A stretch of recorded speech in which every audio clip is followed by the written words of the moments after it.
You know, we could all use some encouragement. And I've got some good news for you. Welcome to 5 Minutes with Mark.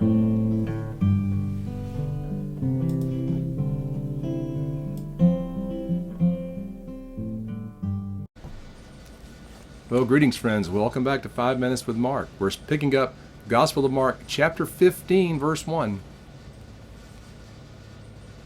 Immediately in the morning, the chief priest held a consultation with the elders and scribes and the whole council, and they bound Jesus, led him away, and delivered him to Pilate.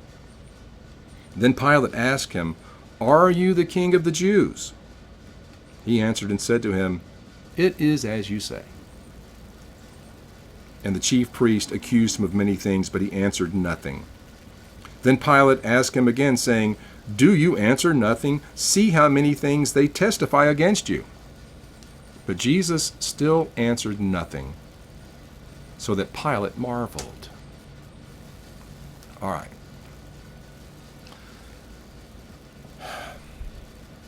Things we need to understand.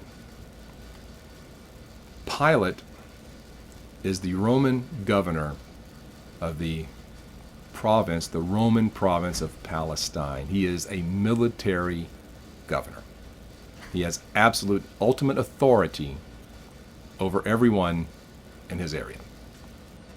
He happens to be in Jerusalem right now because of the Passover feast, because he wants to be at the center of things and make sure that things stay under control. That's his job. Control these Jews. Make sure nothing crazy happens. There's no uprisings. There's no rebellions. There's nothing that's going to blemish his record as a governor. He's there to keep tight control on the proceedings.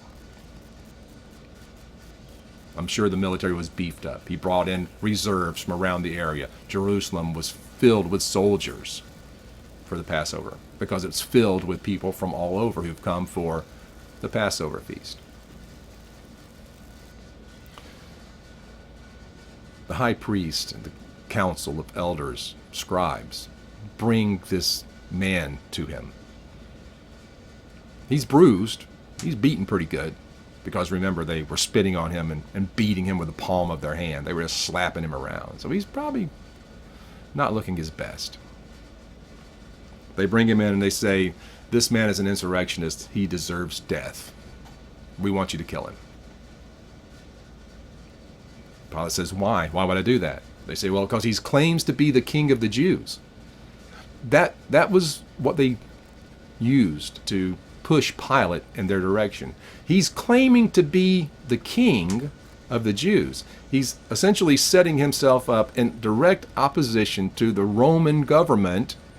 And Pilate, you're the ultimate authority in Jerusalem. You're the military governor of this area. And this man, by the very title that he's using, is challenging your authority. And we want you to kill him. So Pilate asked him, "Are you the king of the Jews?" This is a very normal-looking human. He's not dressed in bright robes. In fact, he's looking a little disheveled right now. Probably a bloody nose, black eye, where they beat him. Been up all night, hadn't had any sleep, bleary-eyed.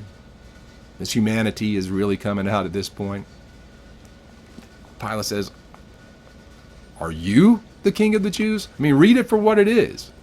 It's not Pilate, "Are you the king of the Jews then?" No, it's like, could you? Really? You're the king of the Jews? Are you? And notice what Jesus says. He doesn't say yes. He says, "It is as you say." In other words, hey man, if you say so, that's who I am. He's not pushing back and fighting at all. He knows Pilate doesn't care. Pilate just wants to keep the peace. Pilate wants to make sure that nothing crazy happens in Jerusalem over this feast. And here, they've got a man who's being accused of insurrection, potential insurrection, challenging Roman authority. And then, of course, the chief priests all go into their, he's this, he's done this, he said this, or he accused him of many things, it says. And Jesus never says a word. Again, he just never says a word. In fact, it gets to the point where Pilate marvels. Who can this man be who is standing here before me in this condition with these charges, and he won't even answer the charges? What is going on here? See, Pilate's got quite the dilemma, doesn't he? At the end of the day, it's just another Jew. I don't say that hatefully. I say that honestly. That's the way he would have looked at it. It's just another Jew. He's killed Jews every day. He's ordered the execution of lots of Jews. And anybody else that got in the way of the Roman military machine. He didn't want to do that. And so if this man is truly a threat to the Roman military machine, killing him is really probably the easiest thing to take care of that. And crucifixion makes such a statement. The neighbors get the message. We crucify him. That's what crucifixion was all about, by the way. It wasn't about killing them.